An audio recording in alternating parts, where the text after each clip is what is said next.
Oh, cool. My software just crashed. Give us 1 second, folks who are watching live. We'll get past this momentarily.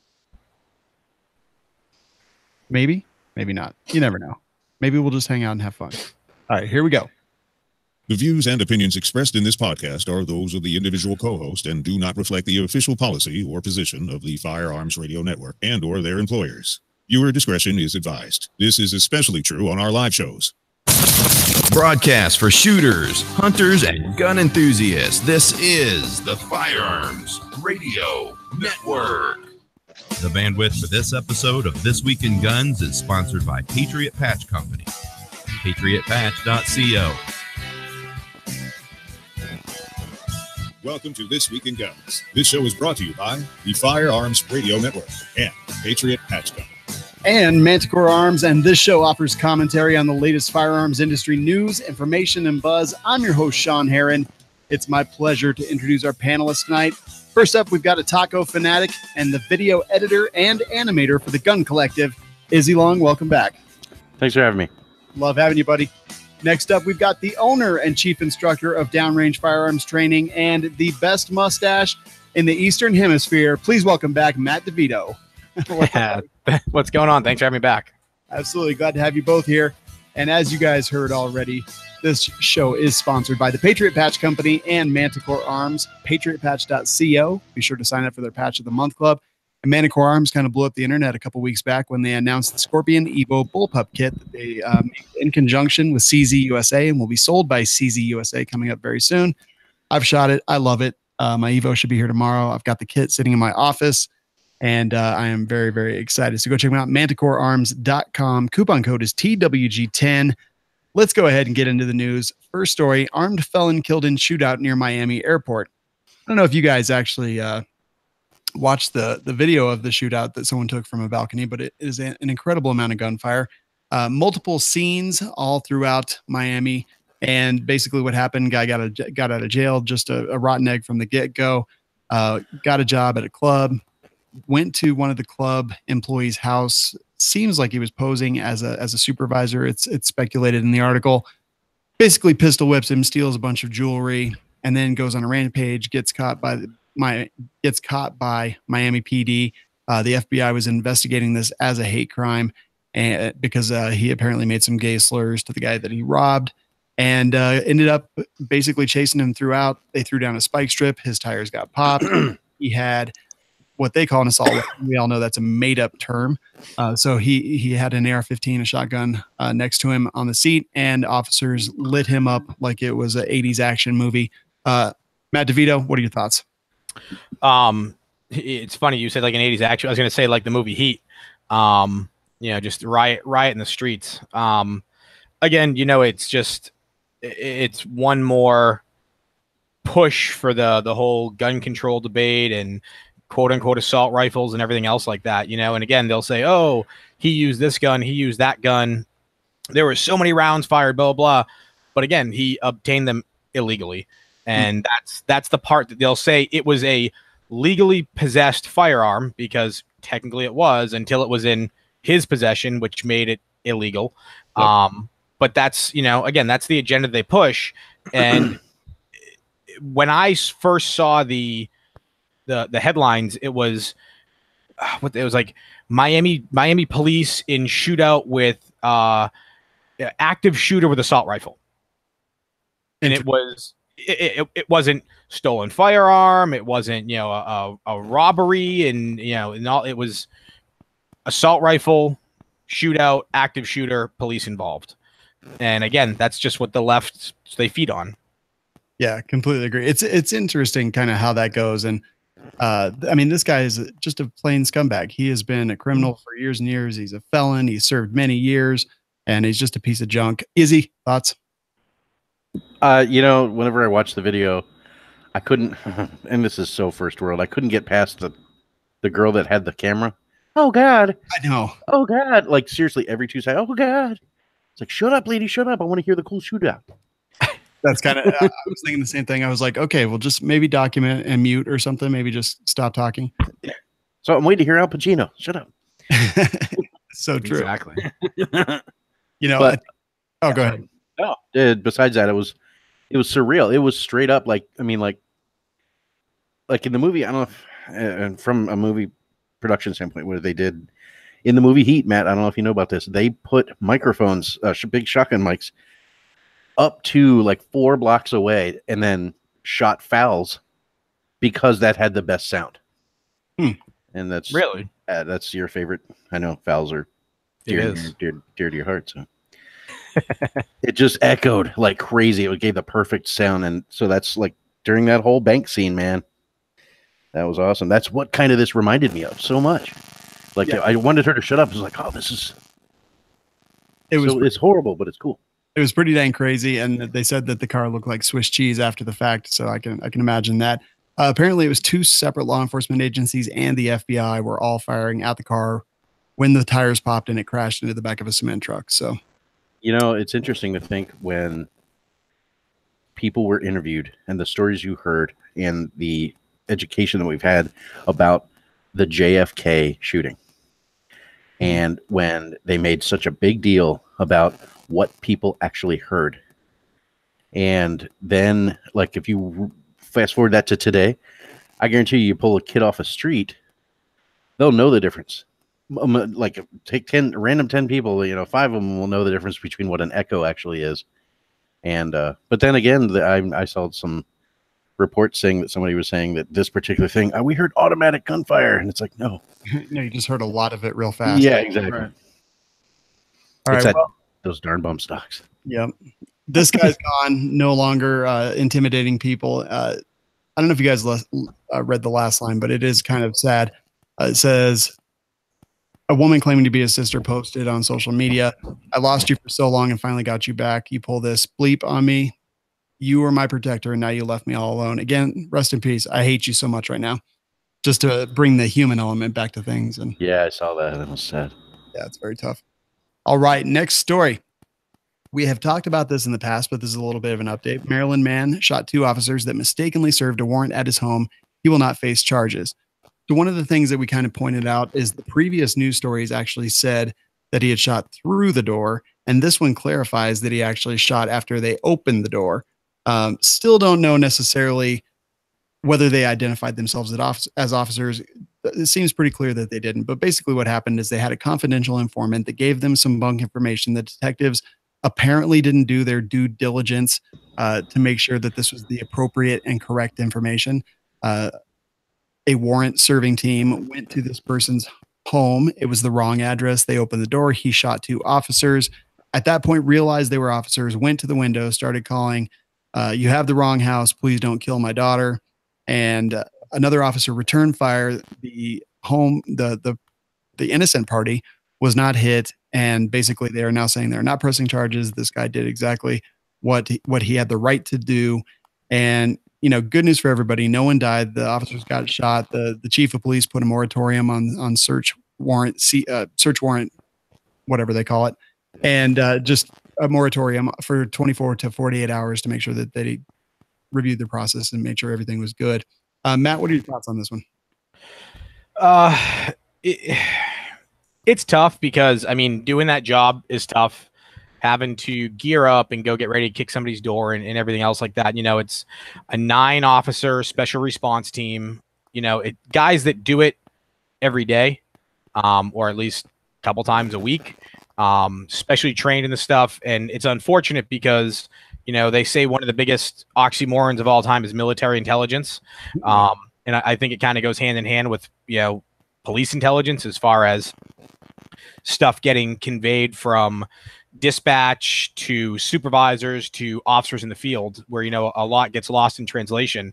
And it is unfortunate because you have good people, innocent people, whether they be the officers involved or, the civilians that were involved, that they're having something that happened in their life now that's completely life altering. Nobody wants to have to shoot anybody, whether you're on either side of the badge. And nobody wants to accidentally shoot the wrong person on either side of the badge. So, that being said, it sucks. It's not the first time it's happened. I know it's not the last time it's happened, where police rush in and they shoot somebody's dog. Or there was an incident not too long ago where didn't they shoot, like, some police department shot like an elderly woman. I can't remember the exact details, but something along those lines. Complete wrong house. They kick the door, they breach, and they shoot this elderly woman who's in there, like, baking cookies for her grandkids or whatever. It sucks, when you've got bad intel. There's no ifs, ands, or buts about that, because nobody wants to be, like I said, the guy or the girl on the receiving end of either of that. You're getting shot because you're kicking the wrong door, or you're shooting somebody kicking the wrong door. It sucks in either stance. Kudos for this guy for defending his daughter. That obviously takes a set of balls, because it is what it is. It's a tough. You can't really Monday morning quarterback it, because there's so many moving parts, and that's the thing, is these guys are out there trying to do their job. This guy's out there trying to do his job as a parent, defend his daughter. So I mean, two wrongs don't make a right, but there's more to the story that you can't blame really either side. There's more that happened somewhere in there, lost in translation. Sucks to be the guy, sucks to be the officers, especially the ones that got shot. I wonder, I don't know, having never been in the officer's shoes or the other side's shoes as well, but when they're busting in a door to serve a warrant or whatever it happens to be, don't they announce that, police? Normally, yeah, unless it's a no-knock warrant. It really... That's what I was thinking about. It might have been a no-knock. Yeah, I mean, it depends, because, again, if somebody's got weapons or something like that, like, I don't know how the laws are in Maryland as far as firearms registration and whatnot. Like, if that happened in Massachusetts, cops can go right in and say, yeah, this guy's got guns, so we're not going to announce our presence. I mean, he had guns legally. Like I said, I really don't know the laws that well in Maryland on how they keep track of that stuff. Yeah. But if it said a special operations team, so when you think of, it's probably some form of a SWAT team or a quick react team, and their motto is speed, surprise, balance of action. So announcing your presence isn't going to be the best thing there. Yeah. Again, you can't Monday morning quarterback it. Had they announced their presence, yeah, it would have happened. It wouldn't have happened. Had they not announced their presence and it was the place they were supposed to be, they could have got a bad guy, off guard, and nobody would got hurt. Everybody goes home. Yeah, no, excellent points there. Izzy, what are your thoughts? Everything Matt said, but it's terrible that this happened. But at the same time, it is that classic Second Amendment. What is it called? Thought experiment. What would you? It was one of those "what would you do" kind of moments. Yeah, I do feel bad for both parties, and apparently the guy's like just beside himself once he realized they were officers. And good, because he absolutely should be. I'm glad everyone's okay, and everything kind of ended up in the affirmative. All right, so the next story is Kansas deputy saved at least 2 lives before he was killed. Interesting headline. Here's how the story really breaks down.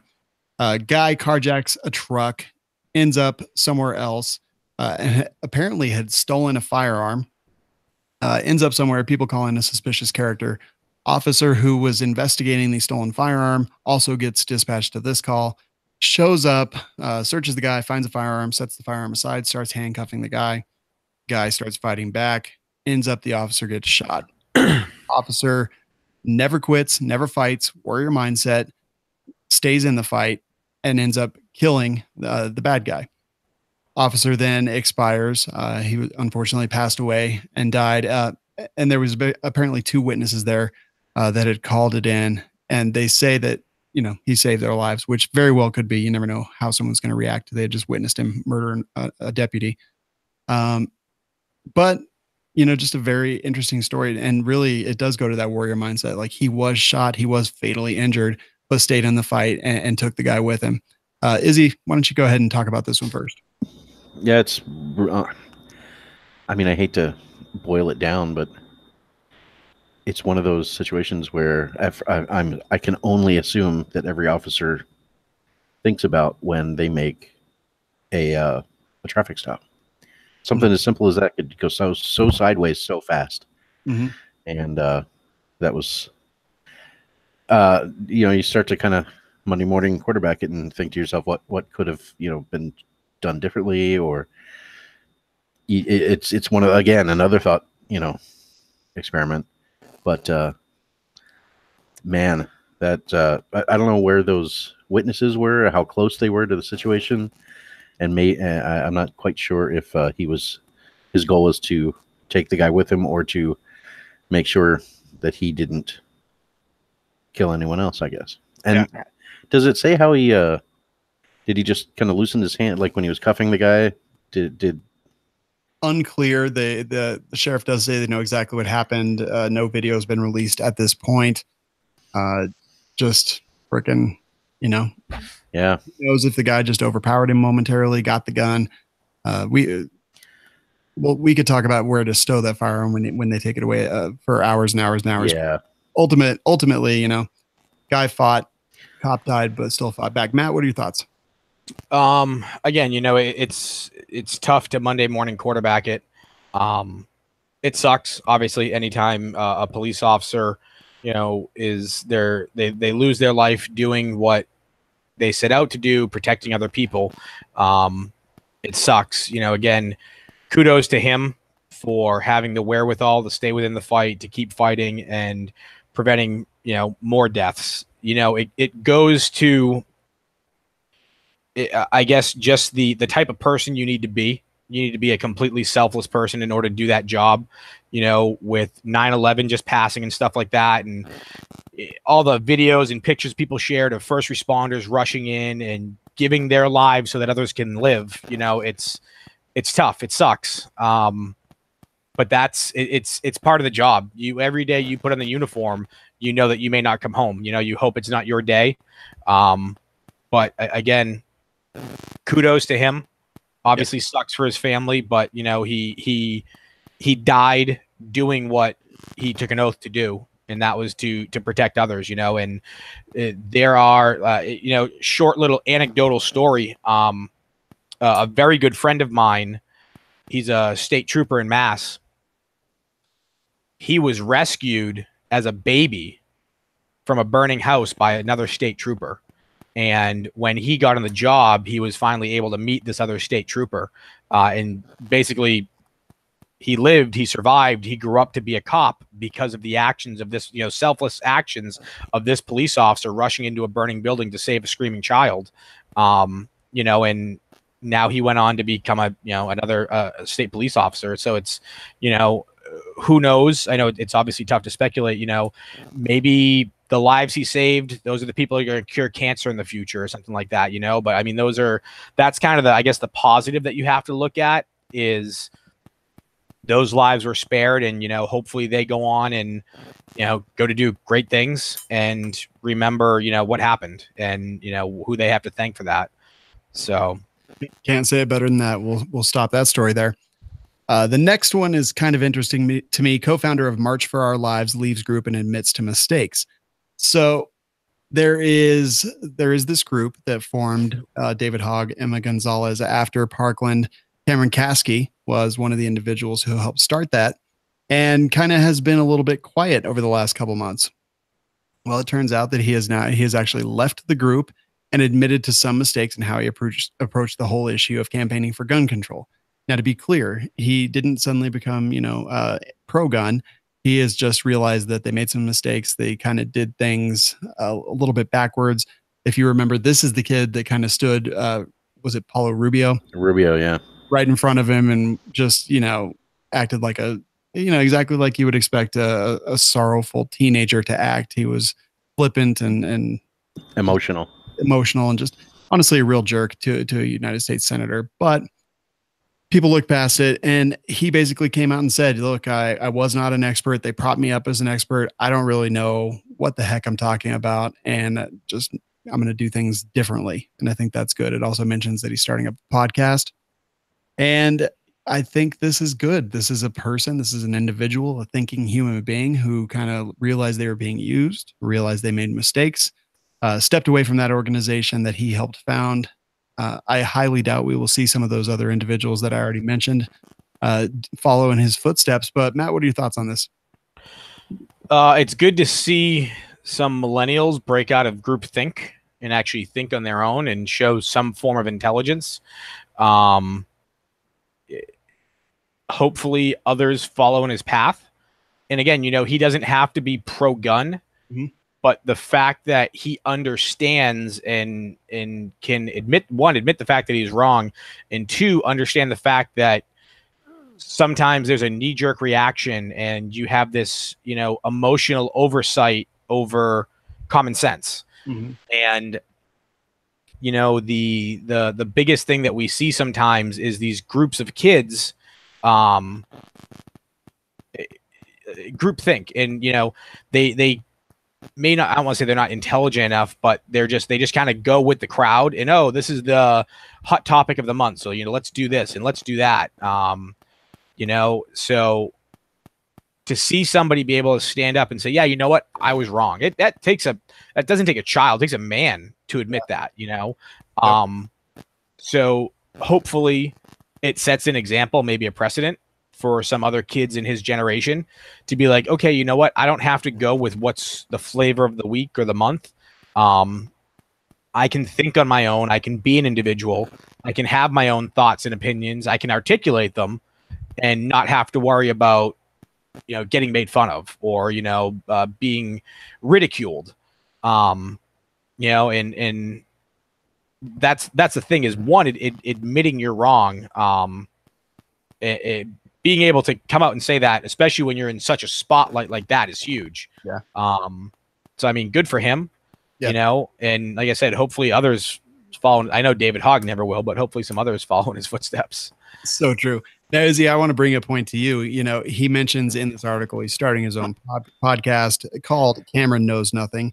Argues that he was propped up as an expert when really he wasn't an expert on anything. Izzy, what if this is just like a publicity ploy? Because obviously he was being overshadowed by the other people he founded the group with. What are your thoughts? Is it possible maybe that this is his break from that? Not really admitting that he's pro or anti-gun or anything, just kind of saying that he was wrong and then pushing his new media. I was thinking about that too when I was watching. Admittedly, I was scrolling through Facebook when I saw this news, and it was happened to be a Fox News thing, and he was talking about basically what the whole gist of the thing is that he's more or less trying to just distance himself from that group, blah blah blah, and then he brings up, oh, by the way, I'm doing this podcast thing, and I'm thinking to myself, wait a minute, where does that come from? I mean, maybe it's just coincidence, and I'm not saying that this is the case. Like I said, like what Matt said and what I think, I think it takes a lot to say you're wrong. Oh, I agree. Not only that, but I think if I was somebody that was friends with him, not friends with him, if I could talk to him, the first thing I would say is, if you really want to follow through with distancing yourself from the groupthink and forming your own opinions, your circle of friends that at least you were with, you need to really distance yourself from them, which is going to be difficult if those are the only friends he has currently. Yeah, you never know. Josh did say in our chat, and I have not corroborated this at all, I've not done any research, but said that he has admitted he plans on carrying when he has a family, but is still very much against, quote, air quote, assault weapons. So I don't know. Either way, admitting you're wrong is tough. I give him all the credit in the universe for that. Next story is Dallas PD fires officer that killed Botham Jean. This is a story we've talked about ad nauseum multiple times, but you know, more things have happened. This is the officer who was extremely overworked and tired, goes home after a shift, gets off the elevator on the wrong floor, goes to open a door with her key card. The door happened to be slightly ajar. The door pops open. She sees a dark shadow who just happens to be a man named Botham Jean in his own apartment. She immediately starts to react to that, draws her firearm, gives verbal commands. The person, Botham Jean, who was in his own home, doesn't respond to those commands. Officer burns him down and he dies. The Dallas Police Department has now fired this officer over the manslaughter charges. It's just a tragedy, personally, in my opinion, from both sides. We can criticize the officer all we want, but ultimately, this is a life, two lives, completely ruined. Izzy, what are your thoughts on this? You know, this is going to sound really bad, but I go out of my way. Maybe it's a habit from where I how I grew up or whatever, but you really got to make sure your front door is closed. I mean, if it was just left ajar, I mean, like, I know it's your own place and your own space, but just basic levels of security. I mean, that would have completely changed. It would have not happened. She would have went, why is this not working? And then maybe even banged on the door enough to alert the guy, or I don't know. Again, like you said, it's all bad all around. Yeah. Matt? The whole story stinks. I really don't want to touch with a 10-foot pole.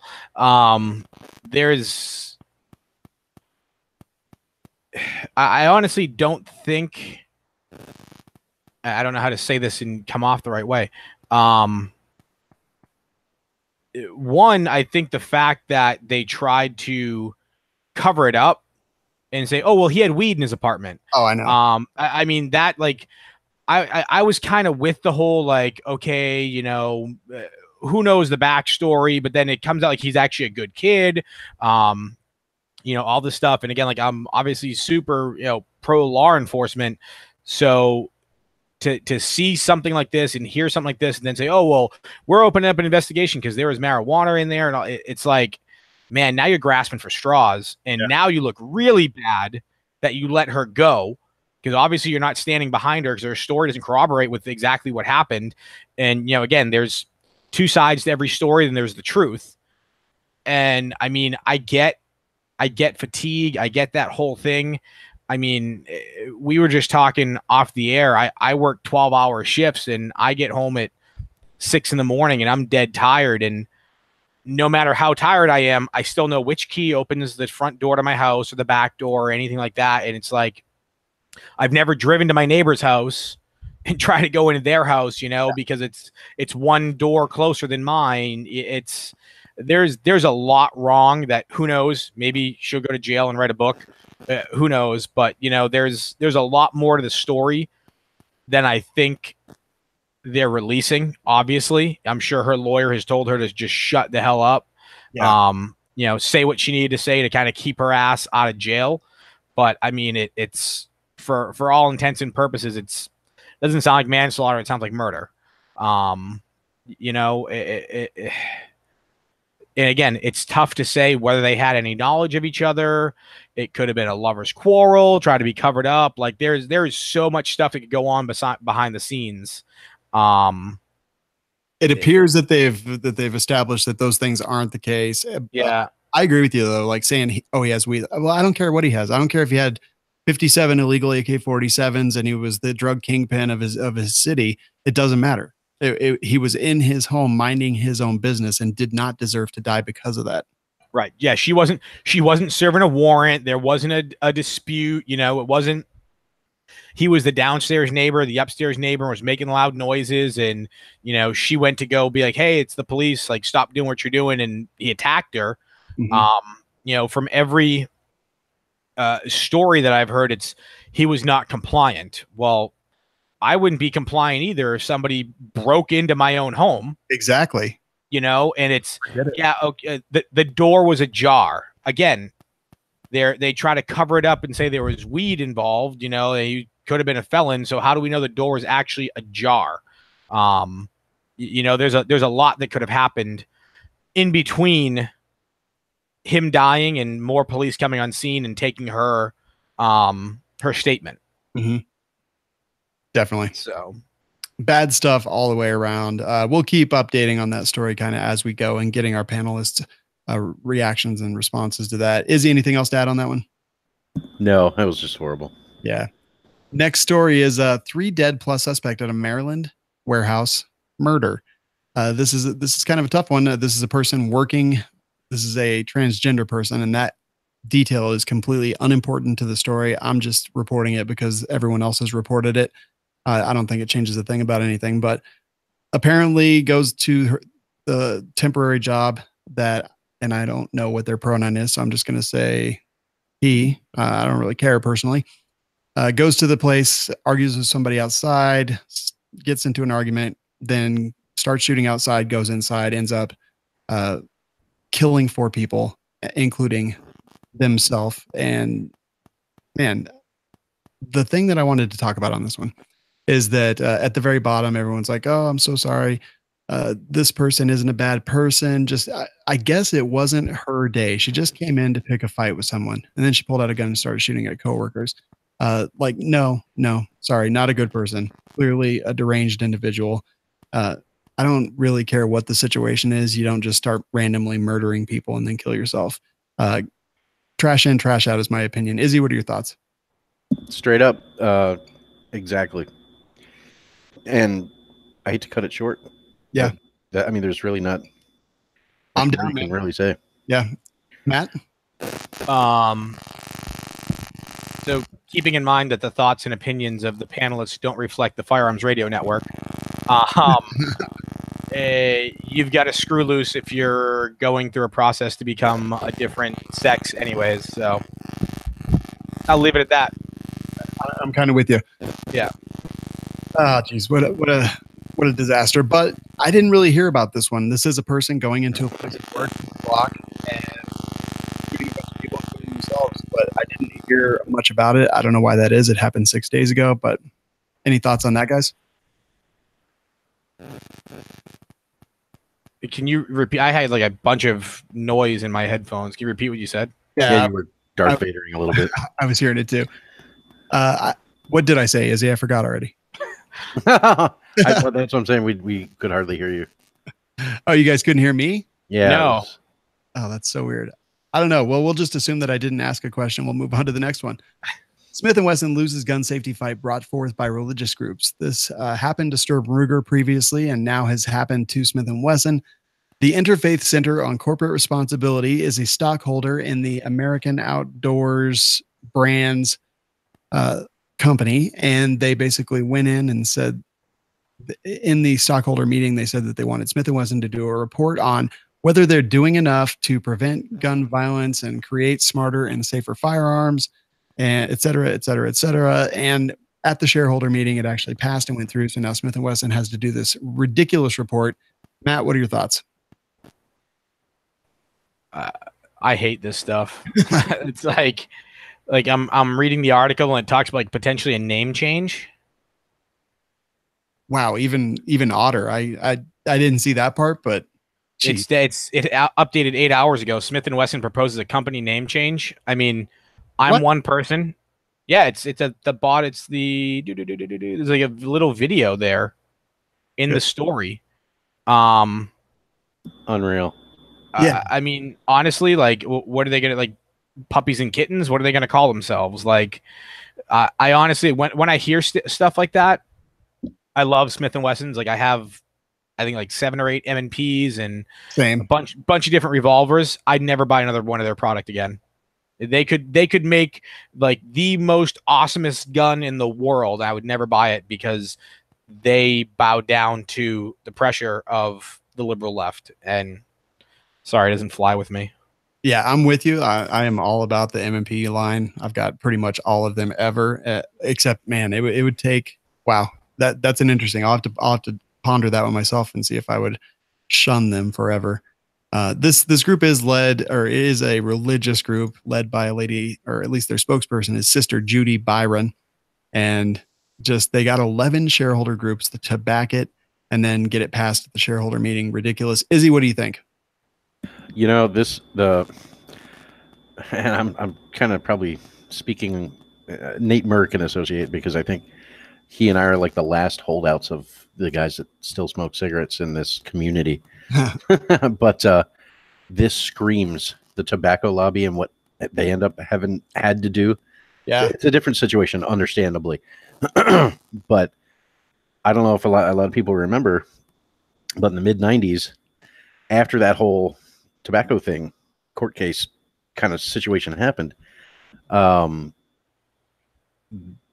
think it was Philip Morris, one of the big tobacco companies, started this thing called Truth in response to the whole pressure and court case and that kind of stuff to make themselves look good. And if you between 95 and say 2000, if you went into a movie theater to see a movie especially at AMC, they always had those commercials before the trailers, and one of them was Truth, and it was basically that whole anti-smoking campaign.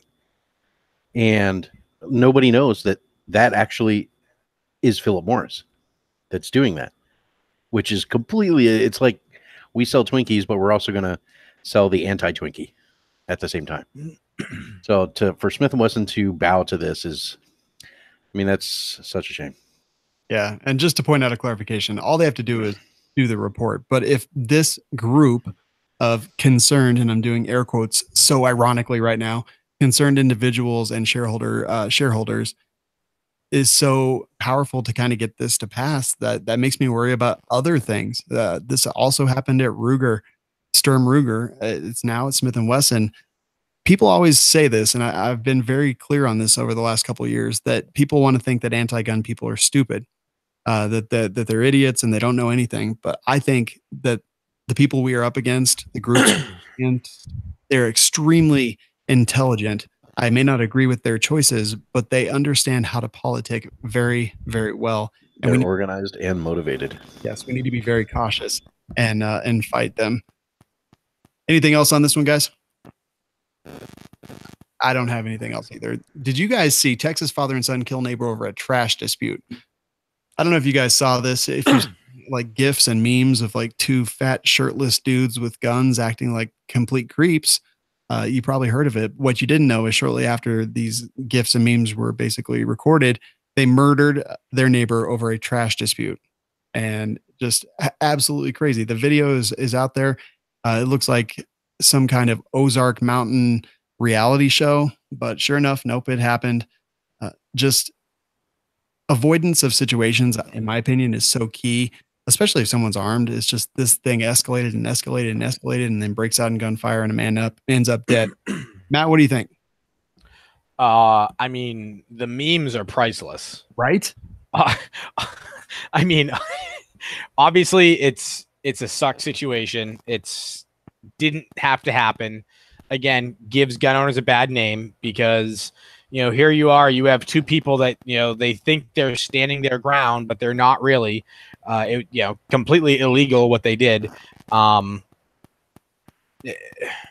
Stupidity. I mean, just, inbred redneck stupidity. But yeah, I mean, again, sucks it happened. Tragic that somebody had to die. But I mean, the memes are pretty awesome. Yeah, the memes are on point. Izzy? Yeah. All of this over a mattress. Oh, I know. I mean, it just blew my mind. Like, the whole situation was just riddled with completely avoidable things. Mm-hmm. And yeah, it just made me shake my head. Like, and then I was like, this whole, it goes to a perfect example of, if it bleeds, it leads. And the millions of times gun owners, law-abiding gun owners use firearms in a defensive situation rather than an offensive situation. Of course, the press is going to latch on to that one, trailer trash incident. Yeah. And it certainly is. If people can catch this, and you can deal with this kind of video, I recommend it. It is just utterly ridiculous. The body language of this. And if you're talking about like self-defense, or you're just talking about like any kind of escalation of force, like the body language here, I would have been so out. I'd have been like, yep, whatever. I'm going to go inside and I'm going to call the police, just to stay out arguing with them because you think you're a badass or whatever it happens to be. Pointless. And in this case, ended up to be deadly. Next story, rapper Plies. Is it Plies? Please? I don't know. Arrested by TSA for having a gun in his carry-on bag. And I just have this as a reminder. This is a legally owned firearm that apparently just forgot to take out before he went to TSA. Matt, Izzy, do you guys ever fly with firearms? Never flied, but all I hear from everybody who does is that this is not a surprising thing. And like, specifically, not just firearms, but ammo. Like, you leave from the range and there's an errant empty case in there. And I heard, my point is it seems like this happens more often than people think. Yeah. Matt? I fly with guns a lot, and never had a firearm in my like carry-on or anything like that. I've made it through TSA with a couple of loose rounds Same. in my carry-on, with sharp pointy things in my carry-on. But never had a firearm in my carry-on. I mean, it's one of those things. It's like you have a checklist when you're flying, especially with guns, and that's, everything's locked up. Everything, like, I started having a separate travel bag that's completely different from my range bag, and like completely, like, one is clean, the other is, it doesn't leave the house or anything like that. Yeah, I mean, stupidity, common sense. If you're jumping on a plane, and again, I fly a lot. If you're a frequent flyer, which I assume this guy is because he's a rapper, but I mean, I don't know how good of I know I've heard of Plies before. I actually like a couple of his songs, but how badass of a rapper can you be if you actually purchase the gun legally? Like, yeah, plus he's rolling with a Glock 43, not like a 40. Yeah, I mean, there's no street cred there. Yeah. But I mean, it's one of those things where common sense dictates, and if you travel frequently, which I'm sure he probably does, you should have a checklist of what you're doing and not doing, like keys, wallet, watch, tickets, ID, no gun. It's kind of common sense, but hey, it is. I also travel a lot, and I travel a lot with firearms. I have never once, but I did actually get in Nebraska at TSA. I actually had a pocket knife in my bag because I was in a rush and threw it in the bag. So I can understand how you forget something, but a gun, like, to me, like, I can mentally tell you where every gun that I own is right now. Like, I know where the location of every single one is, and I own a lot. Maybe not as many com block things as Matt does from there, but I own a lot of guns, and I can tell you where they all are because it is so important to me to never make that mistake or to never leave one untended so that an unauthorized person can get it. Like, I don't understand. You must just have to have had the busiest day in the universe and just forgot, I guess. I don't know. I can't describe it. Next story. California orders NRA to stop selling Carry Guard. So my first response to this is a Scooby laugh. But then I think that, this is garbage. This is what happened in New York. NRA then filed an injunction against New York and the governor and all that good stuff because it says it's causing them irreparable harm. Personally, I think Carry Guard is trash and garbage, and I want nothing to do with it. On the other hand, I want California to shut the hell up and let companies do what they're going to do. Basically, they are not supposed to be selling this insurance in the state of California. Locked In Affinity is the insurance company that backs up Carry Guard. There was a whole lot of drama with them earlier in the year. It is up to them to do the due diligence on whether they can and can't sell this in a specific state and to do the required paperwork and everything. So it is not the NRA's necessarily responsibility in this case. It is the responsibility of Locked In. But I don't know. I'm going to shut up now. And Izzy, why don't you share what you think on this? Who's the face of Carry Guard? What's her name? I don't know. Dana Lash. Dana Lash. Yeah. I follow NRA on YouTube, and they go through spurts to where they'll post like 5 videos a day for like a week, and then you won't hear from them for like 2 months. I'm really kind of surprised I'm not seeing stuff in my subs feed on YouTube about, like, what Dana Lash said, anything regarding this. But again, the onus was on the insurance company. Mm-hmm. And just kind of blows my mind with, you would think NRA would work with an insurance company that is big enough to know this already. So it's one of the biggest insurance companies. So this makes no sense to me. So the question is this another, Feinstein slowing the gears down on the Kavanaugh thing? Is this one of those kind of things? Or I don't know. Very well could be. Now, Matt, I want to hear your opinion on the story, but I also want to pose another question to you. Like I turned it around on Cameron Kasky and said, is he doing this for publicity? Maybe the NRA kind of knew that this was something that they were going to get dinged on. And after, what's happened in New York, and now they're like, oh, New York's irreparably harming our business and we have to be allowed to do business in New York. Maybe they do something like this so that they can, crow about it everywhere and say that California's infringing on everything and blah, blah, blah, and file lawsuits and raise those dollars. So I'd like to hear your thoughts, Matt, on both those points. Well, one, I think California should sink into the ocean. Fair. 2, Kraut for NRA. That's all I have. I don't know. I'm not the biggest proponent of the NRA. I just had to renew my membership, and it kind of hurt my heart. And the only reason why I renewed it is my range requires you to be a member of the NRA in order to be a member of the range. The NRA doesn't represent me. I think they do a lot of dumb stuff. I don't have as many cats as Marion Hammer. Yeah. So I don't know. Anytime I hear anything about the NRA, I kind of cringe in general. But I mean, I like the NRA more than I like California. So I guess there's that. Yeah. And it's tough for me too. Like there's a lot of things that the NRA has done, including carry guard. I mean, if they basically, they create an army of instructors, some great, a lot awful, with just their instructor program. And then I don't know if they realized that it was a problem, and then they bring out their carry guard and all that training, just basically completely bypassing all those tens of thousands of certified NRA instructors that are out there. They make misstep after misstep after misstep. But just a few moments ago, I talked about how smart the people who are fighting against us are. And I personally don't think that we have anyone with the political clout and lobbying ability as the NRA. So while it hurts me a lot, I also, my range requires me to be an NRA member, but at the same time, I'm like, they are the lobbying organization. My membership dues don't pay for that. I donate to the ILA separately, specifically because they are, good, bad, right, wrong. I feel like they're our biggest asset in this fight against the smart people on the other side. Matt, what do you think? No, I mean, I agree. They obviously are the biggest voice that we have. I wish they do stuff a lot differently, and there needs to be a changing of the guard. I think the carry guard stuff is junk. I'm an NRA instructor, but I always laugh when people are like, "Oh, I'm an NRA instructor." Yeah. Cool. That means that you were able to sit through a course and not fall asleep.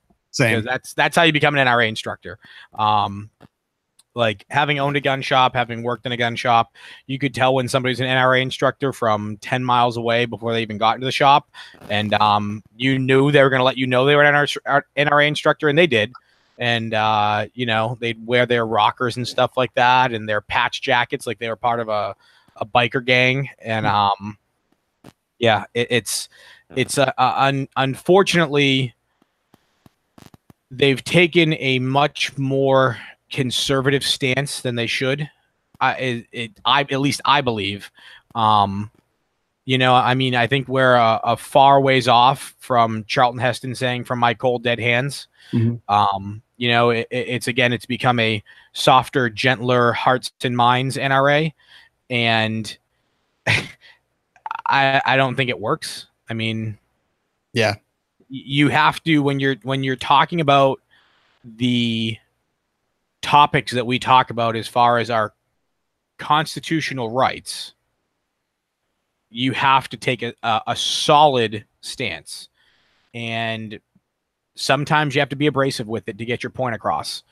And I made a big Facebook post about it a while ago about all the times that the NRA, who's supposed to be pro-gun and on our side, have offered up sacrificial lambs to the other side, which have negatively affected their members so much. Yeah. And I mean, the thing is, when people are like, "Oh, you have to give a little, get a little," but you give an inch and they take a mile. Yeah. And that's the thing, is you either have to be so far on this side or you're not there, because there really is no middle ground with it. It's, they want our guns. They want to see us disarmed. They want to kill NRA members. There's these these anti-Second Amendment advocates that have come straight out and said, "Oh, let's kill NRA members." We don't go around saying, "Oh, let's go kill these people." Mm-hmm.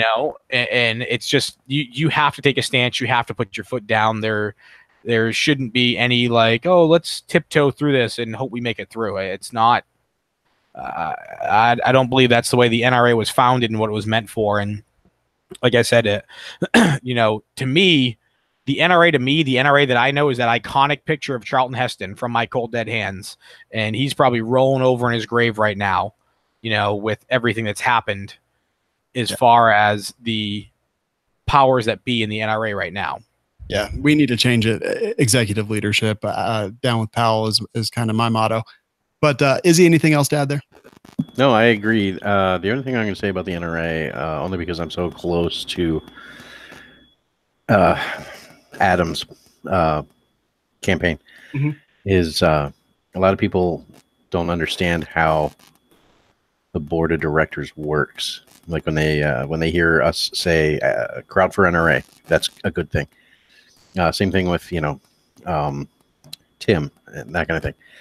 We need people like that on the board because a long time ago, people like Marion Hammer made sure to remove the teeth from the board from a bylaws standpoint that basically neutered them to the point that the board can't just vote out or change the guard, as it were, the people that people actually have an issue with, and that's Wayne LaPierre, Marion Hammer, the administration. I mean, the president of the board can dismiss some of the executive leadership. They'll never. That I didn't know. I mean, yeah. So I'm not sure exactly what those details are, but it can happen. It will never happen. The NRA board is political to the point, just like everything else in the universe is. Even if Adam does win, just like so many of the other people that we have supported publicly, he'll be, relegated to some kind of committee that, probably not the ones that he wants or that he would have the most, do the most good in. And it would be that uphill battle constantly. It's like, it is the good old boys club. It's exactly what you would expect it would be if you imagine just an old wood-clad walled room with a bunch of people smoking cigars. That's a metaphor, but it is that exact type of thing. The people with power don't give away that power willingly. Next story, guys. This one I'm going to put in place of the I'm offended segment because this does offend me.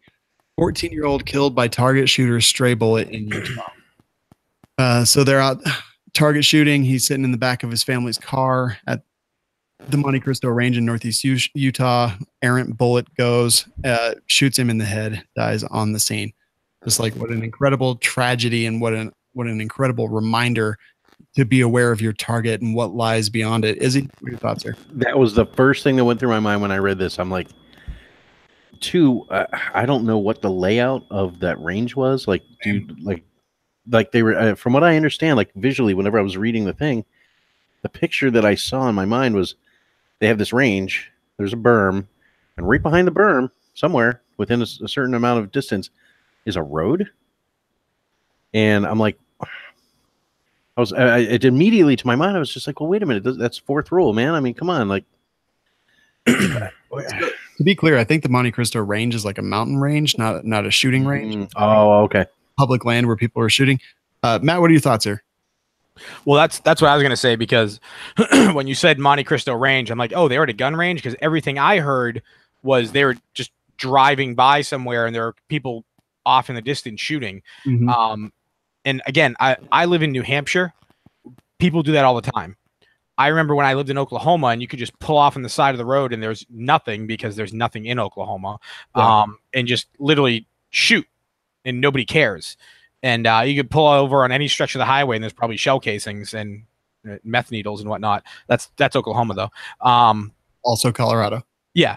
But the thing is, and again, I get it. It's great. You're out practicing your Second Amendment and hoorah guns. Like, you have to be responsible at the end of the day. You have, like he said, you have to know where those rounds are going. I mean, it's like when you teach somebody a basic safety class, know your backstop and what's beyond it, because those rounds will travel for well over a mile, even if it's a 22.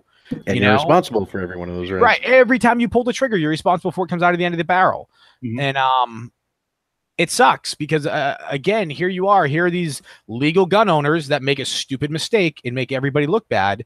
And excuse me, it's happened here in New Hampshire on a lesser scale, where you used to be able to pull over on the side of the road and shoot in a sand pit, and that was completely legal.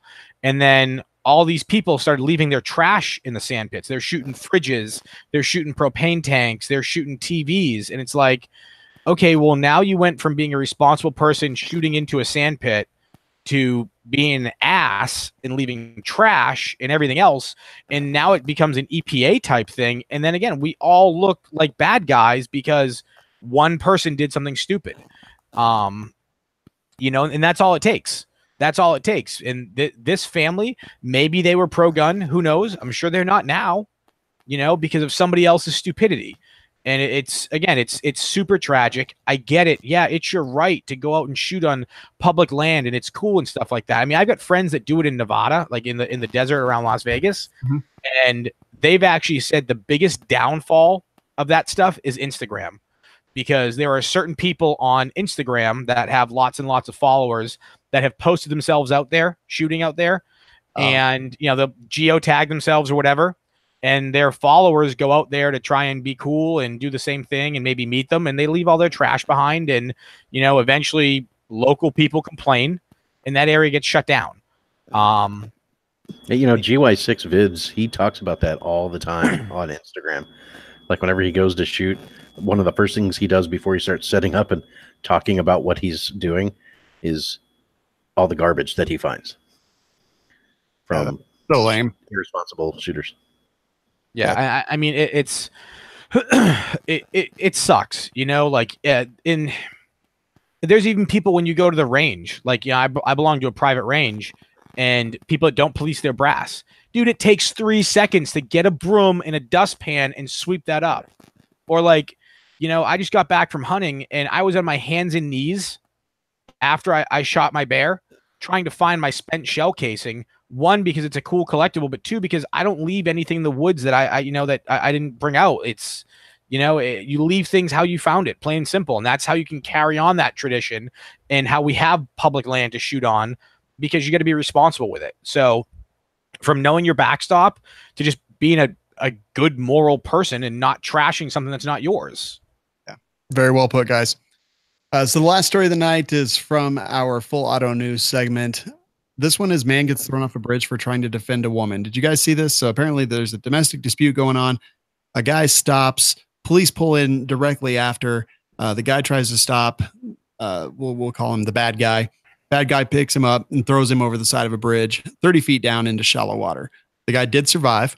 Bad guy was immediately taken into custody by the officer that witnessed all this and got it on his body cam. But I guess what I'd really like to talk about here is umbrella of protection. Like when I talk about self-defense and things like that, I'm like, we have an umbrella of protection. Like the entire world is not under our umbrella of protection. We're not the Avengers. We're not Superman or anything like that. We have to decide who we are willing to put under that umbrella to decide, you know, if me or these people under my umbrella are at risk of death or permanent bodily harm, will I end another person's life because of that? And it can't be everybody, right? You can never know what the whole situation is. And this is just another example. Putting yourself into that situation, especially without being able to defend yourself, just has led to almost tragedy. Matt, I'll give you the first go at this. First of all, that dude is lucky he didn't get ventilated, because I'm pretty sure that cop had every right to shoot that dude, especially when he said, put your hands where I can see them, keep your hands where I can see them. Then he reached in his waistband and he ended up throwing weed over the bridge. I don't know if you saw that in the video or what video you saw. The one that I saw, he's down on his knees. He's like, I didn't do nothing wrong. I didn't do nothing. The cop's like, put your hands where I can see him. Put your hands where I can see him. He has his hands in front of him and his back to the cop. The cop's got his gun drawn and he's like, put your hands up, put your hands up. And the dude stands up and whips something out from his waistband. And I mean, again, Monday morning quarterbacking, me in that situation, I probably would have ventilated that dude because it was a black object that went flying. And I guess it was a baggie full of weed and drug money. You know, and he's like, oh, it wasn't nothing. It wasn't nothing. And then he admitted later on it was weed. And, you know, with what the cop just witnessed, this guy essentially attempted murder, throwing somebody over a bridge, you know, so you've got that in the forefront of your mind with somebody that's not complying to your commands and have their hands around their waist. And, you know, we're taught in that community that that's where bad guys access their weapons. They're along their waist. The second somebody's hands go down and they're out of your line of sight, they're reaching for a weapon. That's what you're taught. And, you know, again, like I wouldn't be mad if the cop wasted that guy. It'd be one less scumbag.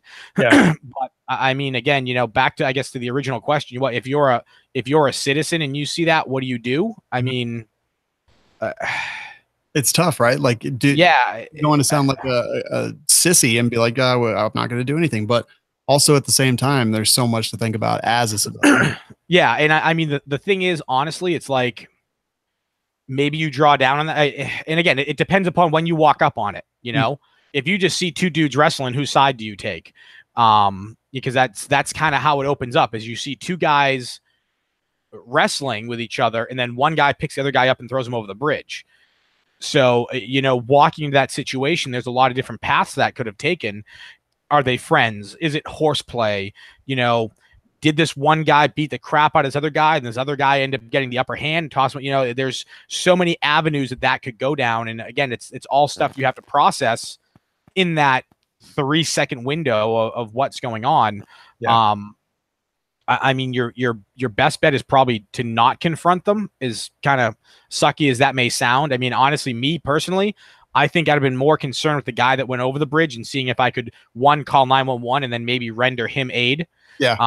They said, it was only 30 feet, whatever. Obviously, if you're familiar with the area, how shallow it is, and it's not, full of jagged rocks and whatnot. And, it wasn't 100-foot drop or anything like that. I mean, I think me personally probably would have called 911, tell them what I saw. Hey, here's my location. I'm going to either jump over myself or try to run down to the water's edge and swim out to him and see if he's okay. Yeah. So I just saw that part of the video that you mentioned. I hadn't watched that far because I was like, oh, it's over. They're just going to take him into custody. But yeah, he turns his back on the cop and starts reaching down in his pants. I have no idea how that cop had. That's such restraint. When I first saw the headline of the video and it got to that part, I'm like, oh, this is the part where he caps him. Yep. And amazing restraint in that cop's part. I mean, amazing restraint. And maybe even dangerous restraint. Izzy, what are your thoughts on this whole thing? Probably I don't carry, cause I'm not there yet, mentally and physically, but when I do, the first thing I'm going to do is get something like second call, for example, not to, throw, anything out there. But my point is the first thing that comes to my mind, ironically, has nothing to do with the situation. It has everything to do with when you see the stuff on Facebook or YouTube of somebody getting into a fight or somebody getting hurt or a fight or anything of that nature, and you're watching somebody and everybody's screaming, why are so many people out there with their phones and not intervening? I'm wondering if it's because we hear so often that somebody intervened and then they get in trouble for it. So there's that whole toss-up thing, but I'm assuming from a person with a CCW, if I had something like second call, that would be probably one of the first things that would go through my mind before even actually trying to help or intervene in any way is, does my insurance cover me intervening? Yeah. It's always such a tough choice for us as civilians in the world. The laws, they're not necessarily meant to protect us. They're meant, for what they are. So, yep, really, really tough choices. And I think excellent discussion, guys. We do have to wrap this up. But before we go, Izzy, what have you been up to? And where can people find you online? The Gun Collective. Just look for it. That's all I do. If I'm not sleeping or eating tacos, I'm cutting for John and Adam. Never heard of her. Never heard of her. Never heard of her. You can actually check out the Gun Collective podcast on the Firearms Radio Network, firearmsradio.tv. Izzy, thanks so much for being back with us, man. Thanks for having me. Matt DeVito, how about you? What you been up to and where can people find you? I just got back from a pretty epic bear hunt up in Maine. I've been working a lot and not hunting as much as I'd like to. But yeah, you can find me on Instagram and Facebook at Matt DeVito Hunts or at DRF Training. Currently, like we talked about, have a bunch going on at work, a lot of overtime at work, and getting ready for a Montana elk hunt. Elk, wolf, and mule deer. So that's coming Thanksgiving week, and then going down to Texas to shoot some pigs and some ducks. And that whole deal. Just trying to get what I can out of this hunting season because it's a short one for me. So, yeah. Well, I'm glad you went out and were able to take a bear. That's pretty awesome. Was that your first bear? No, that was my fourth bear. Yeah, but my largest bear, over 400 pounds, somewhere between 425 and 450. Pretty scary experience because I'd never hunted over dogs like that before. And when the guide says to you, touch the tree to make sure the bear doesn't leave the tree, and the bear is 13 feet above you in the tree, and he's twice your size, it's kind of intimidating. So like, yeah, that was. Does the bear poop in the woods? No, but I do. Yeah, right. Yeah, exactly. But yeah, that was and especially after I was using Lehigh Defense and Underwood Ammo, a 357 Magnum rifle, and it was around that. Everybody at bear camp, including the guides, told me I wouldn't be able to shoot the bear with because it was too small, wouldn't stop the bear, and I'd need to pump a whole 10 rounds into the bear and everything else. And they don't know the awesomeness of Lehigh Defense's rounds. Right? Yeah, exactly. Penetrator. It was actually it was Extreme Hunter, and I had Extreme Penetrator backing it up. Wow. Yeah, it was the 120 grain Extreme Hunter, which if you haven't seen that bullet, it's dirty looking, plain and simple. It's just a nasty looking bullet. One round took him right out of the tree. Quick, easy kill, which I was super stoked about. Which proved everybody wrong. And yeah, it was awesome. It was pretty humbling experience and pretty awesome experience. I only wish I'd got it on YouTube. I should say on camera. The guide told me he was very superstitious about cameras running, so I had to leave my GoPros back in the truck. Yeah, it sucked because I was actually like thinking of how am I gonna film this and edit it, and I was like, oh man, like it was supposed to be epic, but I had to do what the guide said because it was the last day. Yeah. Stupid question, and I hate to drag this out. I know you got another show to do, but what does bear taste like? It's delicious. Really? Okay. Oh yeah, I actually almost swore for how good it is. It's actually really, really good. I prefer it to venison. I don't know if you eat venison at all. Yeah. I prefer it to venison. It tastes just like regular steak, regular beef. Nice. And it's funny, a lot of people are like, oh, it's gamey, it's this, it's that. I mean, what a lot of people don't realize is to get the gamey taste out of any meat is you have to brine it correctly. And you do that one of two ways. You either give it a complete ice water bath for like 24 to 48 hours, or you brine it in whole milk, and it gets all the blood out and it gets rid of the gamey taste. And then after that, it's how you prepare it. I mean, I eat my steak rare, medium rare. I eat my bear the same way, and people are like, oh, there's worms, there's trichinosis, there's this. That's like old wives' tale BS. I've made bear chili, bear steaks, bear jerky, and brought it to work, and everybody's like, "Oh my god, this is like delicious." What did you like cut up filet mignon? I'm like, no, dude, like that's bear, that's black bear. Like, dang. You know, I mean, yeah, and it's funny because we say like, oh, grass-fed cattle and stuff like that, and your food tastes like what it eats. Well, they're out in the woods eating donuts and blueberries and stuff like that. So. That sounds awesome, man. And so Matt DeVito Hunts is where they can find all of your hunting stuff except for the bear. There's pictures there. There's no video, but there's pictures. Perfect. I love it, man. Yep. Thank you guys so much for being here with me. I truly appreciate it. Thanks to everyone who watched. Thanks to everyone who supports the Firearms Radio Network and all the shows on it. Just want to remind you, check out Patriot Patch Company, patriotpatch.co, and manticorearms.com. Coupon code TWG10. Don't forget, guys, This Week in Guns is produced by Kenny Ortega and is a production of the Firearms Radio Network. We out.